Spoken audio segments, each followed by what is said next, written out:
സങ്കീർത്തനങ്ങൾ 25 അധ്യായം. വഴി കാട്ടണമേ. കർത്താവെ, എൻ്റെ ആത്മാവിനെ അങ്ങയുടെ സന്നിധിയിലേക്ക് ഞാൻ ഉയർത്തുന്നു. ദൈവമേ, അങ്ങയിൽ ഞാൻ ആശ്രയിക്കുന്നു. ഞാൻ ഒരിക്കലും ലജ്ജിതനാകാതിരിക്കട്ടെ. ശത്രുക്കൾ എൻ്റെ മേൽ വിജയം ആഘോഷിക്കാതിരിക്കട്ടെ. അങ്ങയെ കാത്തിരിക്കുന്ന ഒരുവനും ഭഗ്നാശനാകാതിരിക്കട്ടെ. വിശ്വാസവഞ്ചകർ അപമാനമേൽക്കട്ടെ. കർത്താവെ, അങ്ങയുടെ മാർഗങ്ങൾ എനിക്ക് മനസ്സിലാക്കി തരണമേ. അങ്ങയുടെ പാതകൾ എന്നെ പഠിപ്പിക്കണമേ. അങ്ങയുടെ സത്യത്തിലേക്ക് എന്നെ നയിക്കണമേ, എന്നെ പഠിപ്പിക്കണമേ. എന്തെന്നാൽ അങ്ങാണല്ലോ എന്നെ രക്ഷിക്കുന്ന ദൈവം. അങ്ങയ്ക്ക് വേണ്ടി ദിവസം മുഴുവൻ ഞാൻ കാത്തിരിക്കുന്നു. കർത്താവ്, പണ്ട് മുതലേ അങ്ങ് ഞങ്ങളോട് കാണിച്ച അങ്ങയുടെ കാരുണ്യവും വിശ്വസ്തതയും അനുസ്മരിക്കണമേ.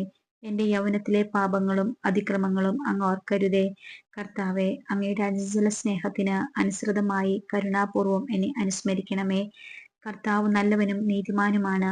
പാപികൾക്ക് അവിടുന്ന് നേർവഴി കാട്ടുന്നു. എളിയവരെ അവിടുന്ന് നീതിമാർഗത്തിൽ നയിക്കുന്നു. വിനീതരെ തന്റെ വഴി പഠിപ്പിക്കുന്നു. കർത്താവിന്റെ ഉടമ്പടിയും പ്രമാണങ്ങളും പാലിക്കുന്നവർക്ക് അവിടുത്തെ വഴികൾ സത്യവും സ്നേഹവുമാണ്.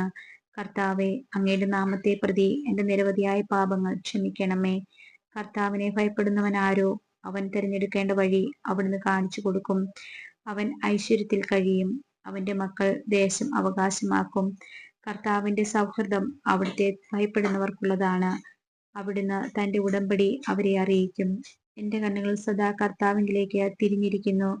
അവിടുന്ന് എൻ്റെ പാദങ്ങളെ വലയിൽ നിന്ന് വിടുവിക്കും. ദയ തോന്നി എന്നെ കടാക്ഷിക്കണമേ.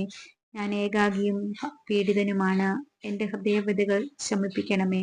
മനക്ലേശത്തിൽ നിന്ന് എന്നെ മോചിപ്പിക്കണമേ. എൻ്റെ പീഡകളും ക്ലേശങ്ങളും ഓർത്ത് എൻ്റെ പാപങ്ങൾ പൊറുക്കണമേ.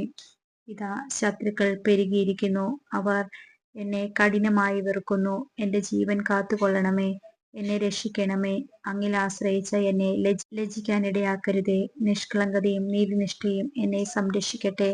ഞാൻ അങ്ങയെ കാത്തിരിക്കുന്നു. ദൈവമേ, ഇസ്രയേലിനെ സകല കഷ്ടതകളിൽ നിന്ന് മോചിപ്പിക്കണമേ.